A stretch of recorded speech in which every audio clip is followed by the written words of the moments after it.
警告！10秒钟后即将登陆地球，快拿起手机下载全新飞碟 APP， 接收地球大小事。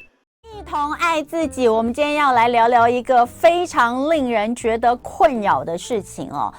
不过通常当事人都不太困扰，都是他的枕边人觉得非常的困扰。所以呢，我们要来聊的，如果我讲到这边，你们大概都知道我要讲什么了。没错，我们就是要讲这个睡觉打呼的问题。这个问题真的就是，我真的有听说夫妻因为这个问题离婚的耶。当然这种是比较少啦，但是还是有，就是太吵了，就是实在是没有办法睡。那可能通常这个不是只有女生会，不是只有男生会打呼，女生也会打呼，但是好像听到比较多、比较严重的是男生的问题。我记得之前我们也曾经请教过医生为什么，他说其实有的时候年纪大了之后会有一些喉部这边或是耳这个松弛啊还是什么，就会造成你这个声音的共鸣会比较大。那我还真的有听过，就是因为老公打呼打得太严重，那老婆又是神经衰弱，真的是神经衰弱，她本来就睡不好了，她就更睡不好，连分房睡都不行，因为呢那个如雷贯耳的呼声会穿透2个墙壁到她的耳朵里面哦，所以呢后面真的她请老公去做一些治疗，老公也不肯，老公会觉得哪有吵，我都不觉得我有打呼因为他听不到哦。后来就离婚了，所以这件事情真的很恼人。而且后来有没有告诉大家，就打呼这件事情不是只有吵到枕边人，你对自己的身体健康其实也是非常不好的。所以今天我们要好好来聊一下，从此不打呼这件事情是真的做得到的吗？那现在大家透过这个视讯画面在 YouTube 上面可以看到的，就是今天我们要邀请到的来宾，跟我们聊一聊打呼的问题。让我们欢迎世宏耳鼻喉科诊所的曾宏珍医师。曾医师你好。主持人好，各位听众大家好。曾医师人在台中，对不对？对，所以呢，今天是透过视讯的连线方式来跟我们聊聊。那曾医师最近出了一本书，就叫做《从此不打呼》耳鼻喉科医师亲传，免开刀，免呼吸器，重点来了，治疗秘籍大公开。治疗就是自己治疗自己，或是自己疗愈自己的治疗秘籍大公开。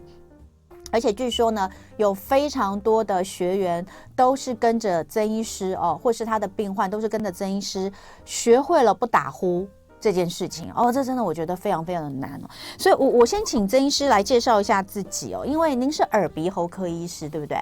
对。您职业多久啦？职业多久？已经快40年了。哇，快40年，非常资深。那曾医师，我想请教一下一般来说，有打呼问题的人是要去先看耳鼻喉科吗？事实上，有打呼问题的，目前大概有3个科的医师在处理。那耳鼻喉科医师，还有牙科，还有胸腔科医师。所以大概耳鼻喉科医师主要的处理方式就是用手术的方式。牙科呢是用一个止鼾牙套。对。那胸腔科医师呢是用一个所谓的阳压呼吸器，或者叫做正压呼吸器。好，所以我们目前医学上是这个3个科的医师，都有在处理这个睡觉打呼的问题。哇，曾医师讲得好清楚耳鼻喉科就是手术，那这个手术部分可能就是在你的鼻咽跟喉这个部分，对不对？然后我们常常听到的这个，我们之前也曾经请过牙科医师来聊止鼾这件事情，他们做的就是止鼾牙套，那可能还有会教一些这个你的这个，我记得有一个医生，这个赵医师这是一位牙科医师，他就教我们从小就要让孩子咬固态的食物。不要给他吃太软的东西。他说这个牙齿的发育其实跟你未来的这个鼻咽鼻窦这边的发展都有关系。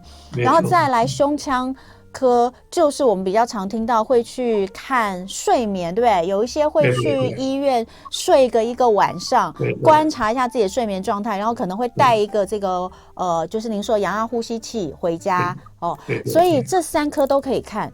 但是听起来哪一科的处理方式最简单呢？哪一科处理方式最简单？大概目前来讲，如果说是比较严重的睡觉打呼跟甚至到睡眠呼吸中止的话，那目前的第一线建议的大概还是使用氧压呼吸器。如果说使用氧压呼吸器的效果不是很好，或者是说很多患者他不太习惯，那另外一个选择呢就是戴这个止鼾牙套。那比较严重的话呢，最后大概就是耳鼻喉科的一个手术的一个治疗。所以曾医师，你算是最后一线，对不对？就是其他问题都没有办法解决了，然后呢，你就用手术。对，耳鼻喉科是最后一线，就是用手术的治疗。但是我大概在国外，我在学一个俄国医师的一个普利格的呼吸治疗之后，对。我再回头来看睡觉打呼这件事情，就是说，因为以前不管是手术也好，牙套也好，或者是呼吸器也好，主要是针对这个症状来处理，对，就是解决症状啊。那我现在回头从基础医学的角度来看，你为什么睡觉会打呼？从这个基础医学角度来看，发现它的一个真正的一个症结之后呢，我们去处理它的一个根本的原因。对，所以你处理根本原因处理好的时候呢，你没有发生打呼这个问题，基本上你就不需要治疗。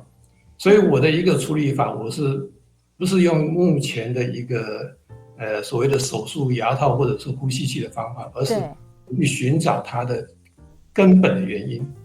对，那这个根本原因呢，就是刚刚讲的，就是所谓的。其实你自己可以做得到，而且也只有你才能做得到。所以你的这本书，上面写的治疗是真的可以做到的。就是说，透过你在这本书里面分享的这个菩提格放松减量呼吸法，用它来当基础。然后融合其他的，包括像是耳鼻喉科啦，或牙科、胸腔科、精神科这些呼吸生理学的观点，让大家可以用最简单、最自然的方法去解决常年打呼的困扰，是真的可以做得到的。对，其实这本书基本上是曾医师，我们这边是要休息一下下，回来我觉得。重点是我们一定要知道这个怎么做，对不对？然后我们也会很好奇，就是是不是真的有人靠着这个方式解决了常年打呼的困扰？我相信应该有一些这些例子也可以跟我们分享。那我们先休息一下，进段广告，等一下回来要请曾医师进入到菩提格放松减量呼吸法这个很重要的这本书的一个关键核心所在。休息一下，马上回来。今天非常开心，9月1号开学日我们把孩子送回了学校之后，有些人说，今天公司里面有小医生的妈妈们通通都还没来，是怎么回事呢？是很多状况吗？然后另外一个听众就说，没有，是因为这些妈妈都去庆祝了，请半天假吗？好，重点是我们把这个孩子送进学校，回到正轨之后呢，回过头来好好的要检视一下自己身体上有哪些状况呢，需要调整，爱自己一下。所以今天一同爱自己单元呢，我们来聊聊从此不打呼。透过视讯我们访问到的是《从此不打呼》这本书的作者，世宏耳鼻喉科诊所的曾宏珍曾医师。曾医师，刚刚你知道我们在 YouTube 上面有朋友说他先生这3科都看过，就你刚刚说的耳鼻喉科，然后胸腔科还有牙科都看过，也都治疗过，还是无效，所以真的是很绝望。这个留言的是太太啦，太太很绝望。可是曾医师刚有说，其实透过一种呼吸法，你其实有机会不需要用其他的外部的治疗方式就可以来克制打呼这件事，而且据说你自己就是有亲身的经验，是吗？对，没错。可以跟我们聊聊。大概在50岁左右的时候，我大概去加拿大温哥华住了一段时间。那去那边没多久之后呢，发现到有些事情。那第一个事情呢，早上起来嘴巴很干，有时候甚至半夜就很干。对。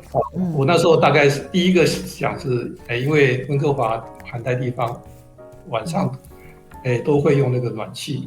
所以我第一个直觉就是是不是因为暖气的关系，要加湿，让空气变得很干？对，所以那时候用一个加湿器放在这个卧房，但是改善不太明显。那第二件事情呢，就是半夜有时候会起来尿尿。我那时候第一个感觉就是大概老男人年过50以上呢，可能是射线的问题。这2件事情看起来好像很独立的事情，没有什么关联的事情。那第3件事情呢，我才说，你好像会晚上睡觉会打呼哦。声音也没有很大，所以他也没有觉得太大的困扰。这3件事情看起来是非常独立的事情，完全没有把它联想在一起。后来直到我在温哥华呢去学一个就是俄国医师普蒂克医师教的一个呼吸法之后，对，接受他的一个讲师的训练。那老师呢就特别强调一点，嘴巴要闭起来，用鼻子吸气，鼻子吐气。那这个观念从耳鼻喉科医师的角度来看是非常非常的正确的。对，我们本来就是应该从鼻子呼吸，而不是嘴巴张开来呼吸的。所以他是说晚上睡觉的时候，你也要确定你是用鼻子呼吸。那怎么确定呢？很简单，你用一个胶布把嘴巴贴起来。对，那非常奇妙的事情就发生了。我把胶布贴上去之后睡觉呢，晚上不用起来尿尿，早上起来喉咙也不会干。我太太也说，你昨天晚上睡觉没有声音。我老公也是半夜都要起来尿尿。对，没错，不是射护线的问题。3件看起来独立的事情，其实呢，都是同样一个原因，就是晚上睡觉嘴巴张开来，睡觉会打呼，然后影响你的睡眠品质。所以你的意思是说，如果他的睡眠品质是好的，睡得沉的话，其实他膀胱并没有这么无力就对了，他应该是可以白天再起来。不是膀胱无力的，因为后来有医学研究发现，就是你的睡眠品质不好的时候，你睡觉会严重打呼，甚至睡眠呼吸中止的时候呢，你晚上呢那个尿液的生成的速度会比较快。真的假的？对，你尿液的生成速度会比较快，所以呢，你那个半夜呢就必须要起来尿尿。所以不见得是因为射护线的关系。所以我后来我大概2013年底我回台湾的时候，我开始就开设一个止鼾的课程。对，我发现到非常有趣的事情。有些年轻的男生，30岁晚上会起来尿尿。这个跟射护线是绝对没有关系的。对啊，跟射护线绝对没有关系的。然后很多人早上起来呢，喉咙会很干，然后甚至喉咙痛。那以为是感冒，去看医生，说是感冒了，喉咙发炎了，吃止痛药。像这些患者，我通常跟他讲，你不用吃药，你只要晚上睡觉用个胶布把嘴巴贴起来，早上起来不会口干舌燥，不会喉痛，非常简单，这个是从根本的原因去处理。所以我大概开设这个止鼾课程，大概到现在已经有6、7年的时间。对。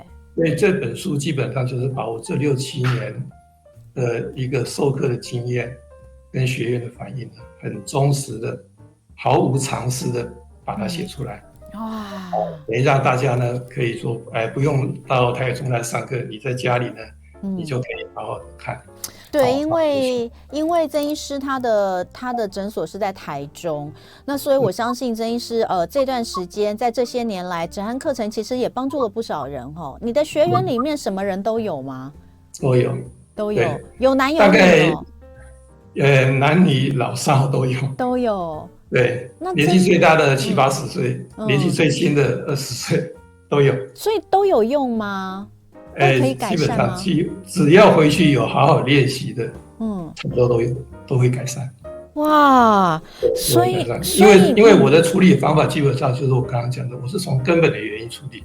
我现在大概先花一点时间简单讲一下睡觉打呼的一个原因，大家就会比较清楚。了解。大概打呼比较严重的人，甚至睡眠呼吸中止的人，90%以上晚上睡觉嘴巴会张开。那嘴巴张开来的时候呢，你的舌头会很自然的往后移动，这是人体的一个自然的一个生理现象。舌头往后移动的时候呢，你口咽部的空间就会变狭窄。口咽部空间变狭窄的时候呢，你就很自然的快速用力呼吸。比如说我把你手把你脖子这样勒住的时候，你也是很用力的呼吸。当你用力呼吸的时候呢，喉咙里面的肉会震动得很快，它发出声音呢，就是打呼的声音。那如果说口咽部整个堵塞，空气没办法进出，呼吸就终止。那因为在睡觉发生，所以我们把它叫做睡眠呼吸终止。所以睡眠呼吸终止基本上它是打呼比较严重的一个族群。所以倒过来讲，我们讲打呼的3个关键，第一个关键呢就是空气的快速流动。我讲所有的声音都是空气快速流动才会发出声音，很简单，就像我们吹哨子，你一定是用力吹，哨子才会发出声音的。那为什么你那个空气会快速流动呢？就是因为口咽部狭窄。所以我刚刚讲，目前的3个科处理都是想办法把狭窄的地方变大。比如说开刀把那个肉割掉一些，让你那个空气通道变大。对。那牙科医师呢，用牙套呢，就是把舌头往前拉。我刚刚讲舌头往后移动嘛，对不对？来，止鼾牙套就是把舌头往前拉，把后面空间拉出来。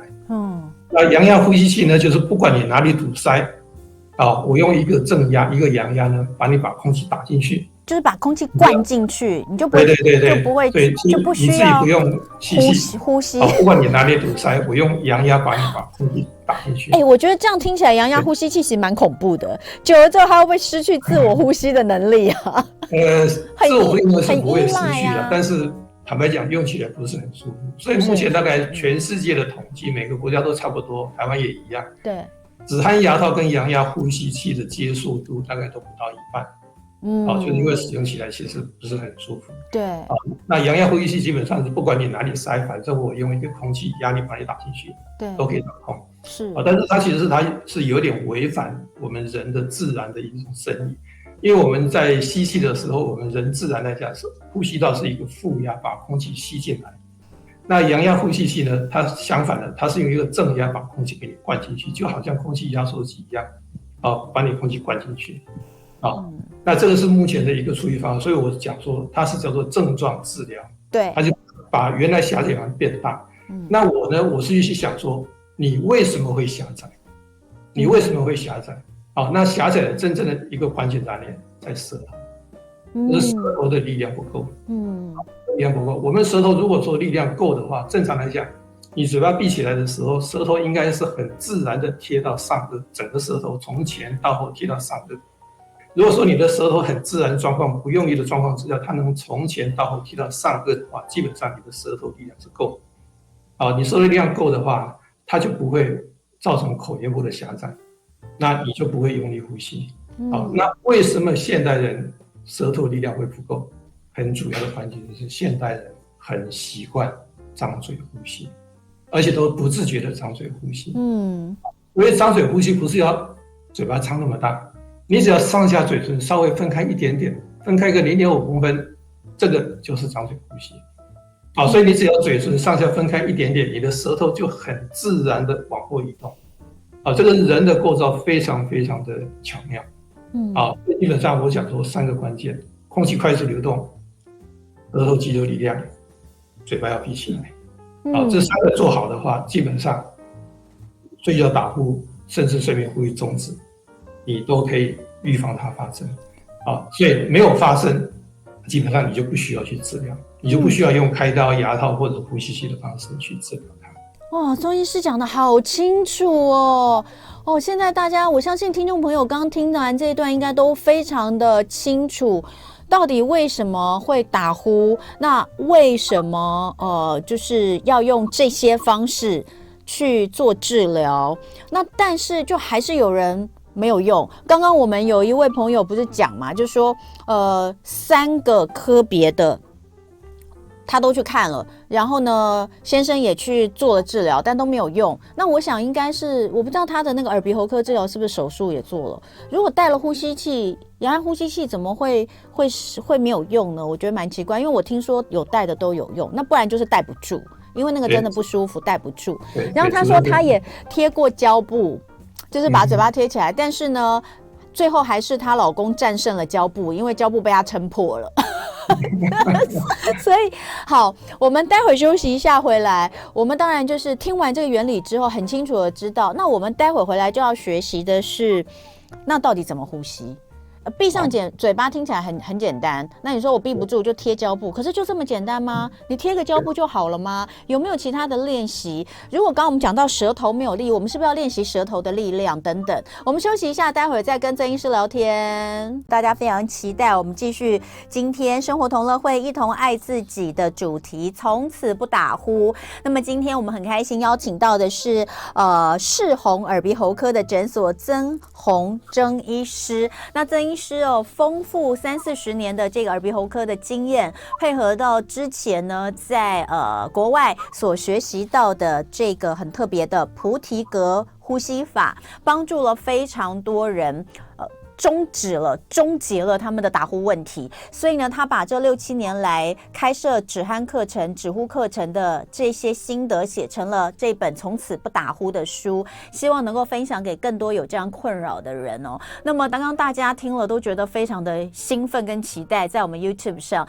那当然接下来我们就要请曾医师跟我们分享这个呼吸法，或者是他在书里面其实提到一个4步止鼾法的教学。那我想可能接下来会有一些曾医师要示范的这个动作所以如果大家有可以的话，欢迎你现在呢回到我们的 YouTube， 或者是你刚刚是用听的，但是你现在可以打开 YouTube， 搜寻飞碟联播网正在进行的直播，就是生活同乐会，你可以看到我跟曾宏征医师呢一起在画面上。那曾医师想请教一下因为我们看到你书上写的菩提格放松减量呼吸，所以放松我们可能比较能够理解，减量的意思是什么？事实上现代的人的呼吸的空气量都远远超过我们身体需要的空气量所以讲这个大家可能会有点纳闷吸太多还是呼太多？就是你呼吸的空气量都太多。对。我讲一个大家比较能够了解的，就是吃东西所以现代人吃的东西也远远超过身体的需要量，这个大家就比较容易了解那呼吸其实也是一样那我们的呼吸呢，大概在10几年前的医学上呢，就是我们成年人1分钟的呼吸次数大概12次，每一次呼吸的空气量呢大概500 cc 那其实现在很多人1分钟的呼吸次数其实不止12次，非常的多所以很多的呼吸道的疾病跟自律神经的问题其实都跟这个呼吸量非常非常有关系。对所以包括呢就是像我们耳鼻喉科看到的过敏性鼻炎也好，慢性的鼻塞也好，睡觉打呼也好，甚至气喘也好，其实都是跟呼吸量有非常密切的关系甚至在自律神经的部分，像晚上睡觉失眠、紧张、焦虑、心悸、恐慌，这些呢你只要调整你的呼吸其实都会获得很明显的改善所以这个就是菩提格他在提倡一个放松减量呼吸的一个原因。那目前这个放松减量呼吸呢，是目前大概在医学界唯一承认，非常少数被承认对气喘有效的一个呼吸方式。那像练气功也好，瑜伽的呼吸呢，都还没有被承认对气喘有效。真的那这个放松减量呼吸呢，是非常少数被承认对于这个气喘非常有帮助的一个呼吸法。因为这有好几个国家不同医院不同医师做的一个临床研究都证实，你如果说能够调整你的呼吸放松减量的话，大概3到6个月你气喘的用量会大幅的减少，而且是将近7、8、10% 的患者会减少不是只有少数，是非常多所以这个是我们在推广这个放松减量呼吸的一个原因事实上它对我们的呼吸道自律神经的帮助是非常非常的大。其实我发现刚刚曾医师讲的这些都是现代人很常见的问题耶。比如说假设气喘好了，气喘或者是过敏，你刚刚有讲到鼻过敏的问题，这些听起来好像不算现代的问题，可是其实现代人会比过去这种情况发生的更多更严重。那当然我觉得跟气候、跟整个外在的环境，还有自己我们可能饮食啊或生活方式都有关。那所以另外你又讲到，比如说失眠、浅眠、自律神经失调等等问题，其实这些是非常多我们所称之为文明病。那其实所以我觉得这样讲哦，这个呼吸法。放松减量呼吸法，它之所以能够达到止鼾止呼的效果，我觉得其实它跟刚刚前面您讲这些都有关系啊，对不对？然后它都是互相关联的。比如说呢，它因为就是让你放松，让你减量，所以你可能就会可能让你不需要靠药物可以改善你的失眠或是浅眠的问题。所以我觉得根本就是就算没有打呼的问题，我觉得来学习这个呼吸法好像也蛮好的，对不对？对，没错。其实我们现在有蛮多的学员是因为自律神经失调来学习这个打呼的问题。哦，太棒！那我觉得要讲到重点了，因为大家都非常期待。所以这个呼吸法它有什么特别的方式，可以直接在节目当中示范，或是教我们自己来练习吗？好。我想我就从刚刚讲的睡觉打呼的3个关键呢，来跟大家做一个示范，做一个解说。好，那大家可以用很短的时间，大概可以了解。对。那第一个我刚刚讲就是嘴巴闭起来，睡觉时候嘴巴闭起来。那如果说你还没有养成这个习惯之前呢，你可以用一个胶布，嘴巴贴起来。这个胶布非常简单。贴胶布的时候呢，第一个嘴巴要用力往内伸抿。要用力往内伸，不是从嘴巴这样子直接就贴上去，这样贴上去之后，那个效果就没那么好。贴上去之后，你嘴巴很容易张开。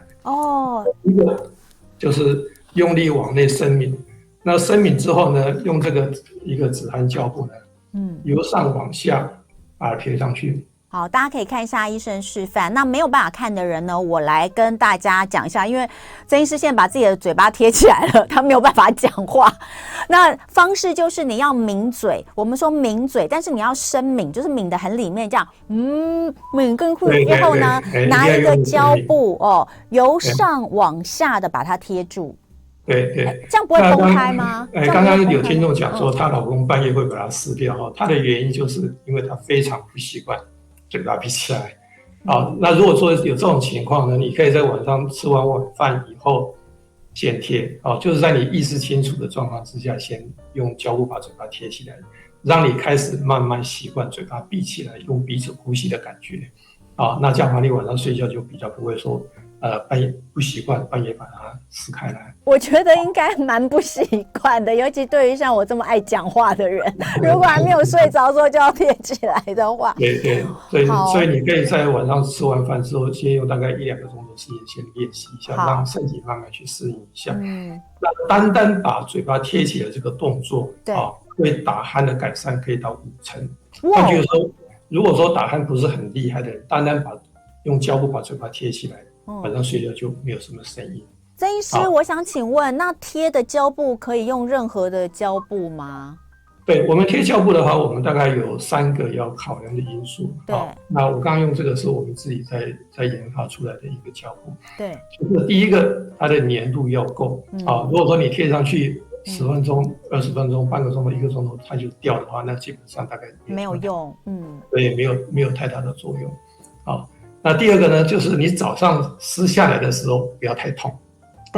因为胶布贴上去之后，贴一个晚上之后，它的粘性会越来越强。所以你也不能用太强的粘性太强的，早上撕下来很痛，甚至皮破血流。那大概也没有人会愿意用。那第3个就是胶布呢，尽量是要低过敏。不要贴上去之后呢，贴了2-3天，这个开始皮肤过敏，那这大概也没有太多人要用。像是我们以前还可以去日本的时候啊，大家都很喜欢逛药妆店，日本就有卖这种止鼾胶布，然后我那时候就买了我就买回来，然后因为主要是我儿子小的时候很小就会打呼。那医生就有说，因为他这个可能会对他的鼻子啊，还有口腔的发育都不太好。其实他是因为鼻子有点过敏才会打呼，不然这么小应该是不会。所以那时候我就是有试着买那个止鼾胶布。那我就在想，哇，这个止汗胶布这么贵，我自己随便拿一个胶布贴一下就好。但是真的就必须要考虑到，就是一般的，像我自己贴一般的，比如说我们去打针有没有？我们去打针，我们贴的那个胶布我是会过敏的。我就一定要用减敏，然后用 baby 用的那一种，我才可以。那当然也要考虑粘性，因为那种有的就也没那么粘，所以这个是要考虑的。那把嘴巴贴上之后呢，还要做些什么？好，那第一个就是把嘴巴贴起来，就是强迫你用鼻子呼吸。我刚才讲这个大概可以改善到50%。那第二步呢，就是我刚刚讲的止汗的第二个关键，就是舌头的肌肉力量。舌头的肌肉，现在用很短的时间呢。示范一下怎么样去训练你的舌头肌肉。好，我们要训练到你的舌头，我刚刚讲很自然的整个往上贴到上颚，好，不是要用力的情况，因为你睡觉的时候你是不会用力的，对，好，就是很自然情况。好，那这个我设计了总共12个动作，好，分3个部分。好，我用很短的时间呢跟大家介绍一下。好，那第一个部分呢有3个动作，好，我们是选那个日本发音 R E U A O 的前面3个音，好。那第一个就是发 R 的音 ，R 就是嘴巴上下尽量张，但是不影响到你这个颞颌关节的原则之下，就是嘴巴张开的时候，这边不会痛的情况之下，你不关多开尽量张，就是那每一个动作呢至少要维持5秒钟，好，所以第一个动作就是发 R 的音，好，这样维持5秒钟。那第二个动作是发 E 的音 ，E 就是嘴巴往两边，好，一样要5秒钟啊。第3个动作是嘴唇往前吐出来，发呜的音啊。好，一样要5秒钟啊。这是第一部分3个动作。那第二部分呢有8个动作，是完全的就是训练舌头的肌肉力量。就是这样。那第一个动作呢就是舌头往前平伸。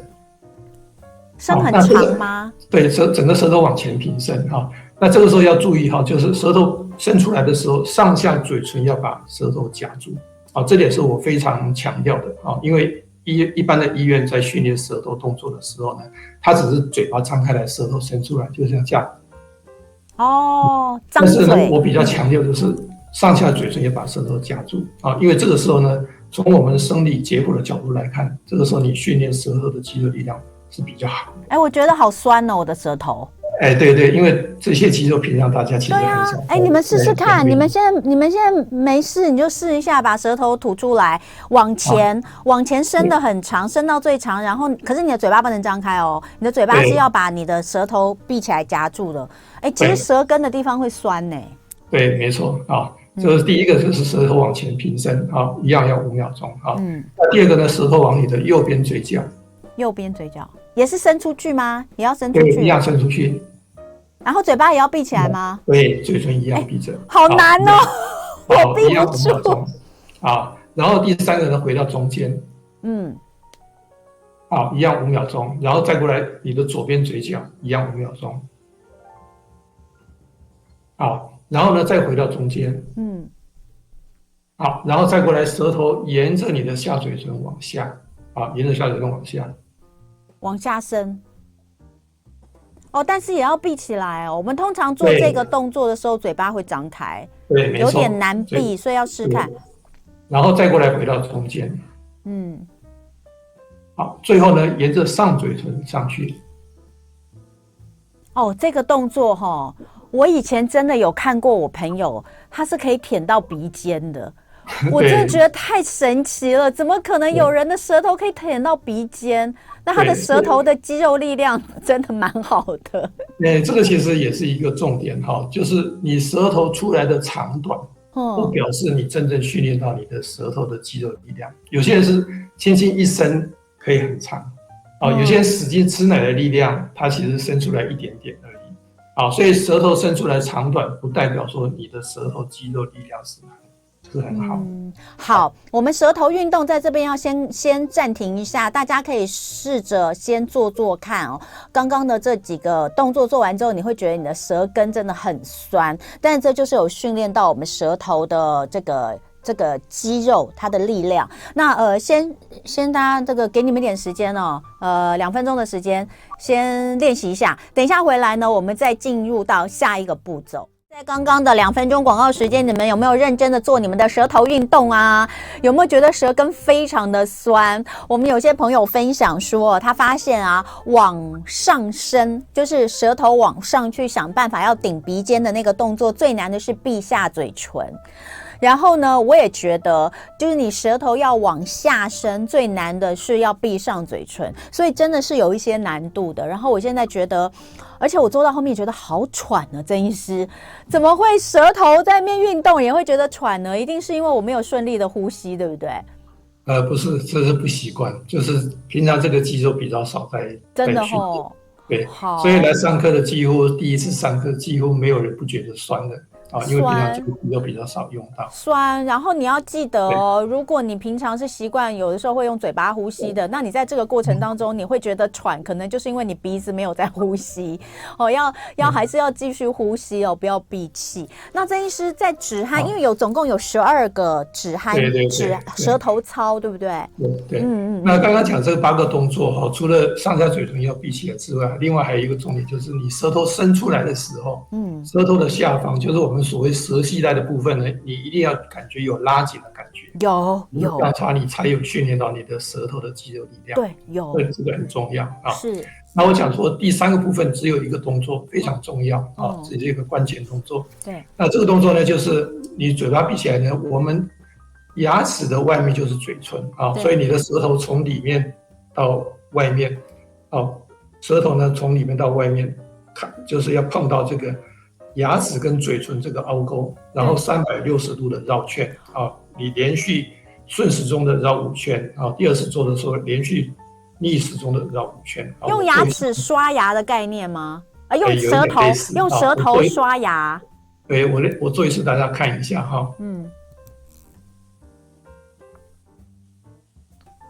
我跟大家说，就是用舌头刷牙。你们平常会不会去，你知道舔一下，觉得自己呢牙齿里面卡了一个什么东西，有点难过，或者是你会觉得有一个什么东西藏在你的嘴，就是你的这个牙齿跟你的这个嘴唇肉的中间，你会去舔它一下，有没有？就那个位置啦。但是呢，像曾医师刚刚示范的那样，你要顺时针跟逆时针的做，对不对？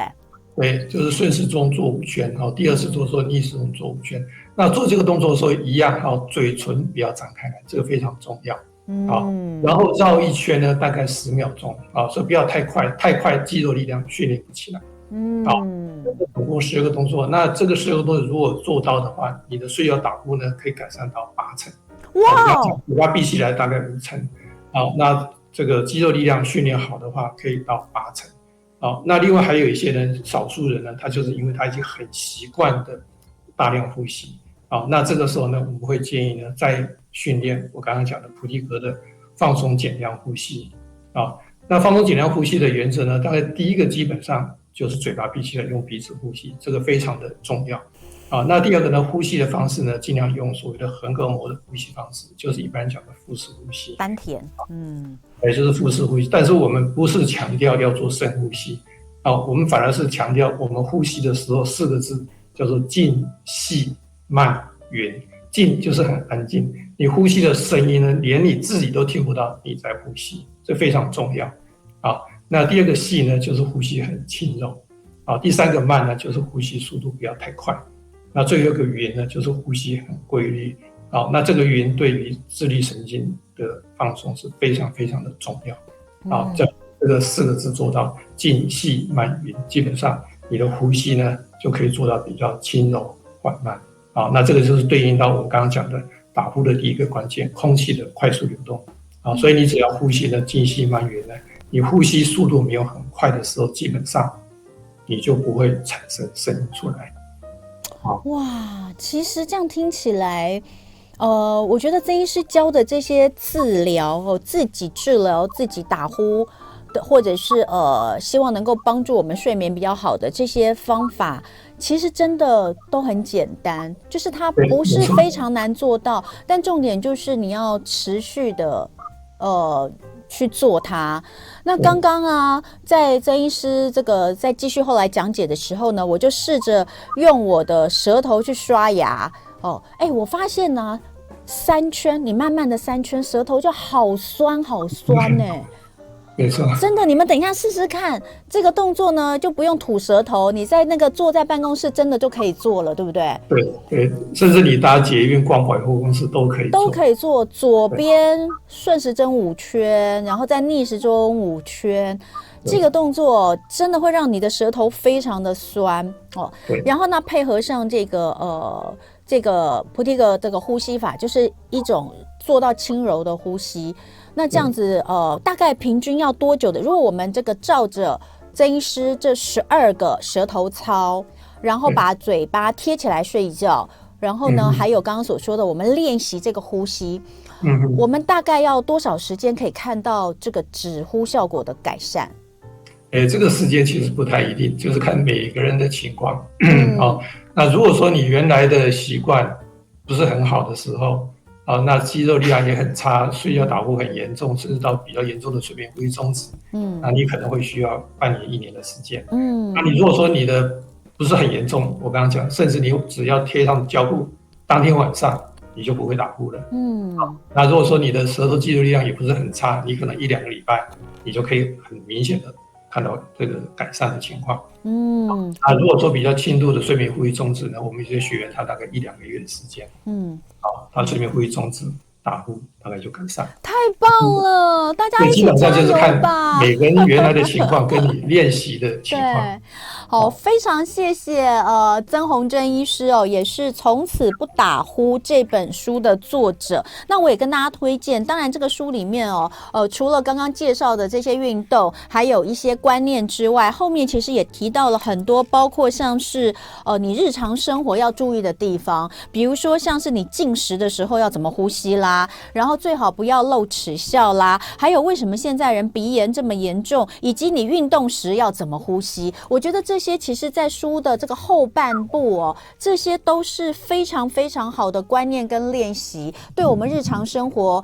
我相信对整个身体的身心健康都是有帮助，所以很推荐大家也可以去看看这样的一本书，全家都可以用得到。那今天再次的很谢谢曾医师接受我们的访问，谢谢你带给大家更多这个正确的呼吸跟更好的睡眠品质的方式，希望有机会再跟曾医师聊天。再次的谢谢我们世宏耳鼻喉科诊所的曾宏珍曾医师，谢谢曾医师，谢谢。